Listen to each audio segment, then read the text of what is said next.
Hey guys, how's it going? Back again. I wanted to cover a few things here. I think this will be a fun video. I wanted to show some stuff with my camera here instead of just showing a desktop like I have been doing more frequently. I'm getting a little more used to this camera, and it's a great way to showcase some different items. And I'm going to have some playmats that I want to show, some stories from my recent visit to the IX art show, and I'll get into what that is in a moment, and then some sample cards from Sorcery TCG that I want to show off. All right, so what you're looking at here, a few weeks ago, I went to the Lexicon Art Show, the IX Art Show 2022 in Reading, Pennsylvania. And that's a big time art show that they do every year in October um, at the Goggle Works facility. It's a really cool like art building, and there's multiple floors, tons of artists. They get unbelievable lineup of artists.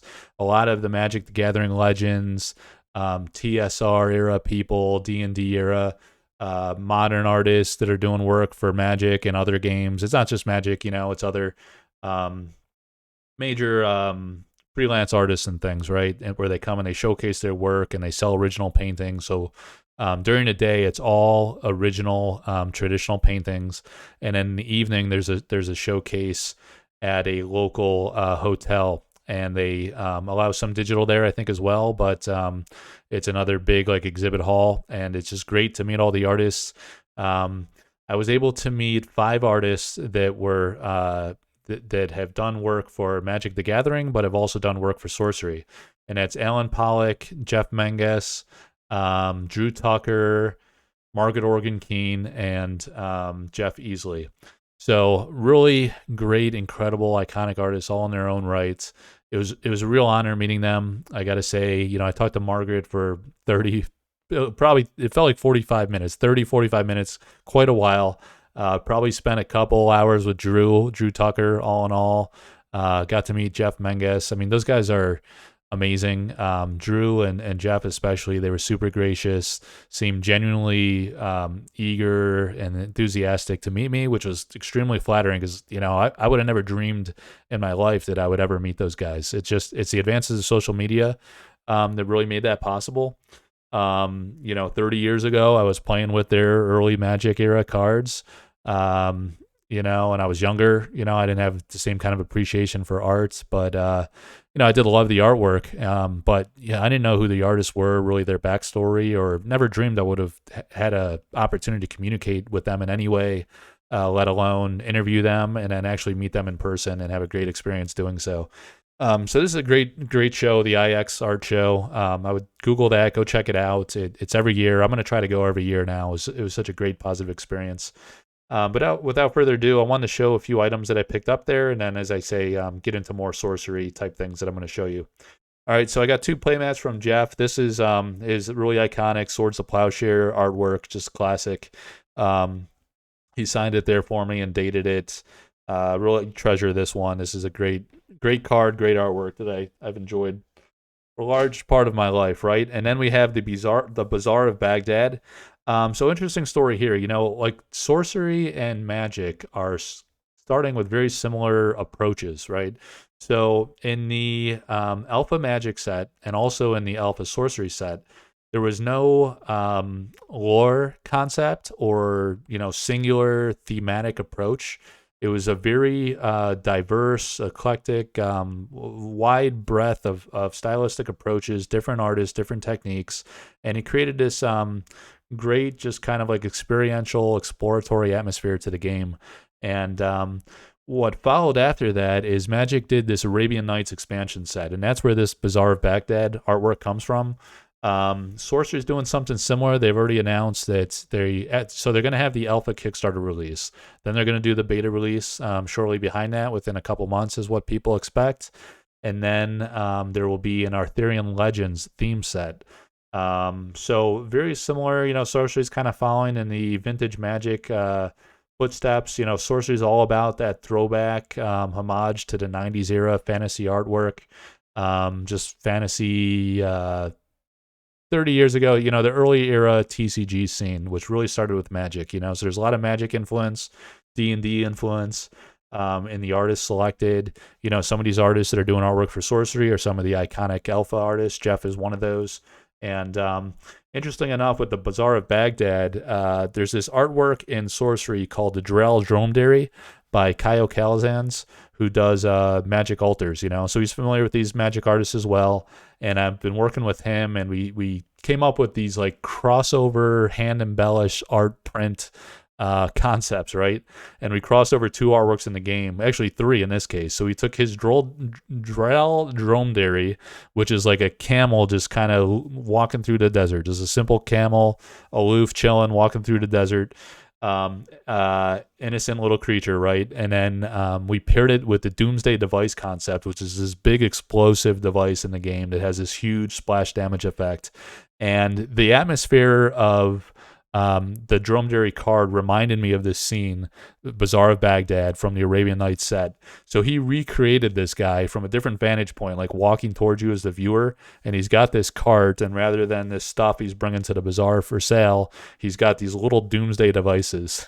He's bringing to the camel. He's going to strap upon the camel. It's kind of like a creative, fun, flavorful thing that Eric described in some interviews, where this simple camel that serves no other purpose otherwise, you can put the Doomsday device on him, and he'll use that as a transport vessel to go explode your enemy.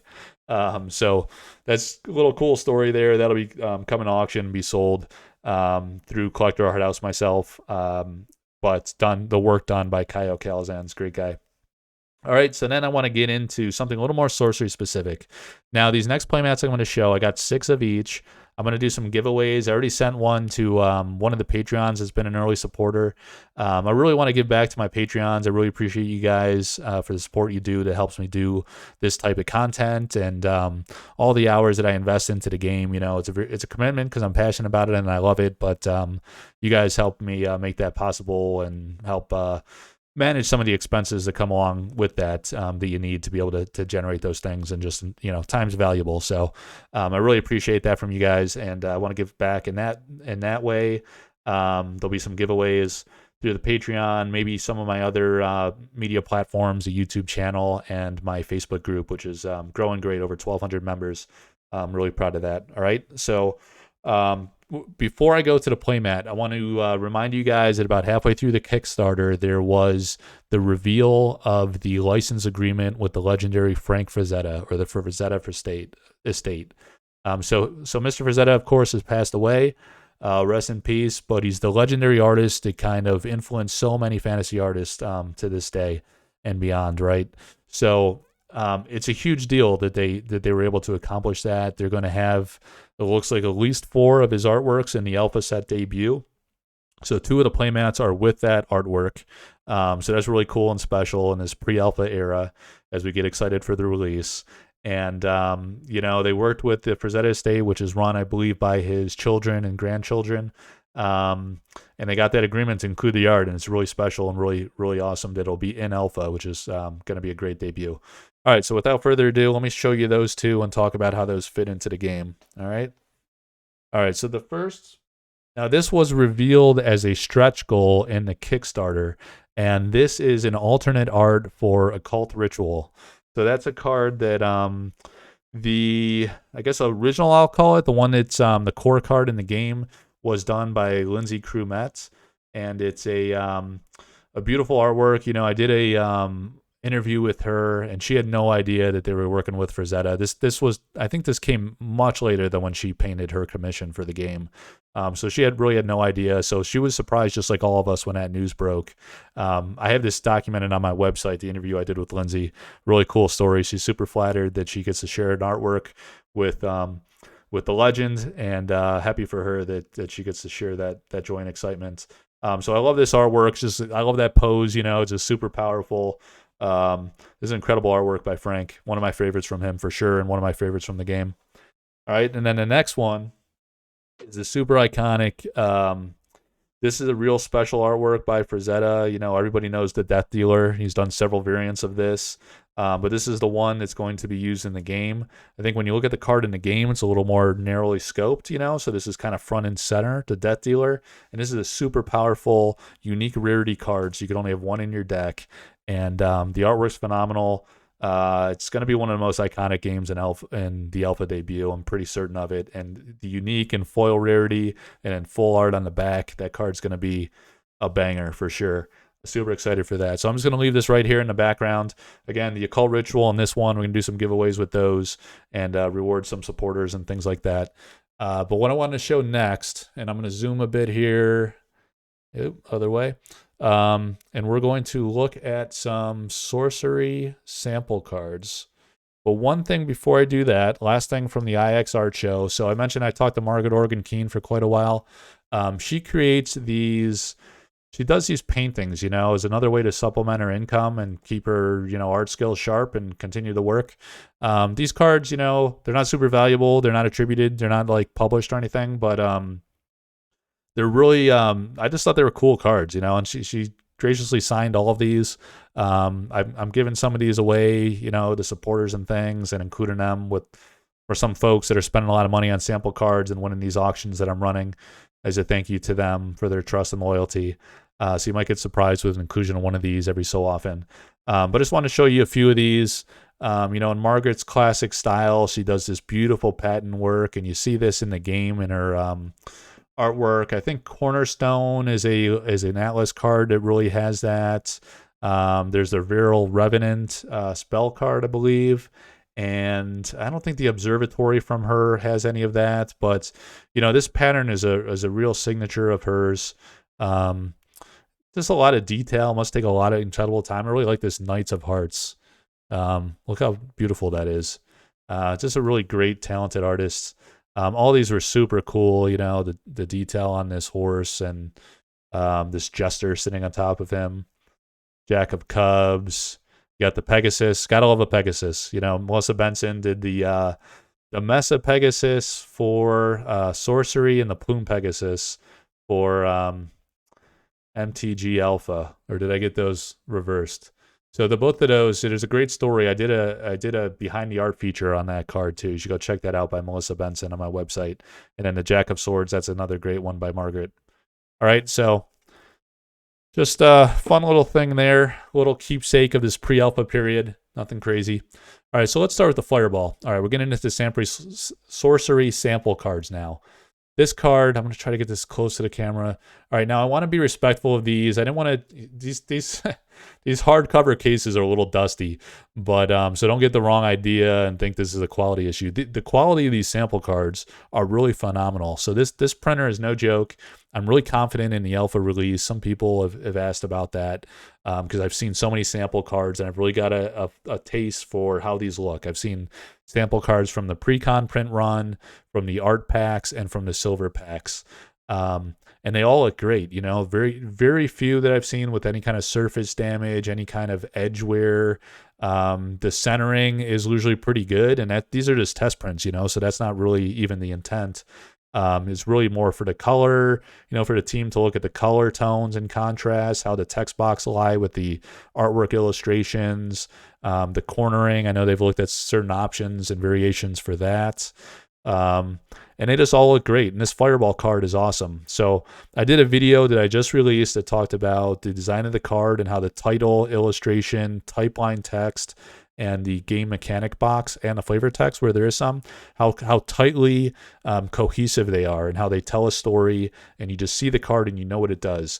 And, you know, I could use this one as an example too, Fireball, you know, so you got this like creature here slinging this fireball, and what it does, let me read the effect to you. Splash damage. This fireball travels in a cardinal direction from your spellcaster. It explodes when it hits an enemy above ground. So this guy's slinging a fireball, it hits something, and then what do you expect it to happen? It expects you to hit the most damage on its direct target, 5 damage, and then also a splash type effect on the bordering or neighboring nearby targets, right? Just like a fireball would. They fired at something. So super cool. That's a key element of this game that makes it just super fun. That's what it's all about, right? So Doug Kovacs, he did some MTG work as well. Haven't met him yet, but hope I do someday. All right, let's go to the next set. Now, someone in Discord released, I think he won all 3 of these recently. He's been going hard on the auction, so good for him. He's acquiring an incredible collection. This one is from Elvira Shakarova. She's an artist that I work with for Sorcery. I've sold several of her paintings. I'll be working with her on special commission type stuff with hand embellished prints and artist proofs and all kinds of stuff. But she really earned her name and reputation from the MTG altar scene. There's 3 artists that Eric plucked from that scene. That's Marta Molina, Elvira Shakarova, and Kyle Calazans. And she's just a super creative, like amazing artist. Just her design concepts are super creative. The depth and detail is just amazing. Like the tasteful colors she uses just really pop. Everything she's done for Sorcery is phenomenal. And if you go look on her social media, the MTG altar she's done is just absolutely mind-blowing. I can't even believe it half the time. All right, so that's the Deep Sea Mermaids. This one, okay, so this one is Aranja art, right? So who's Aranja art? It's really Rafaela Ketch is the artist name. And, she was doing a live stream one time on, what was it, Twitch or YouTube. She broadcasts over a few platforms all at once. And I asked her, what is this Aranja art about? Like, why don't you use your real name? Where does pseudonym come from? And she said, I think she has like a gamer background, and she used it. I forget the game she mentioned, but she used that handle in the game, and it just kind of stuck. Ranja or Ranja art, maybe, I'm not sure. But that's what she uses for her artwork. So her name's Rafaela. Seems like a real nice, sweet person, and incredible artist. She has some beautiful desert site cards in this game. All right, and Severin Pinois, another artist that's very special to me. Slide that down a little bit. She is, an artist in France, a very accomplished artist, and very well known in France. Does a lot of shows, exhibits, publications. She's received a lot of honors. She's another artist that I work with and talk to quite frequently. Gotten to know pretty well.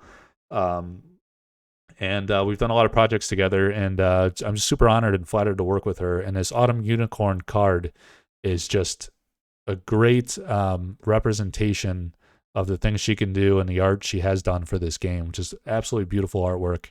Really love that one. It's just an ordinary rarity, but it just looks incredible. Like when this is in play, this is what Sorcery is all about. You're going to have these cards in play, and it's just going to be a very enjoyable, phenomenal experience.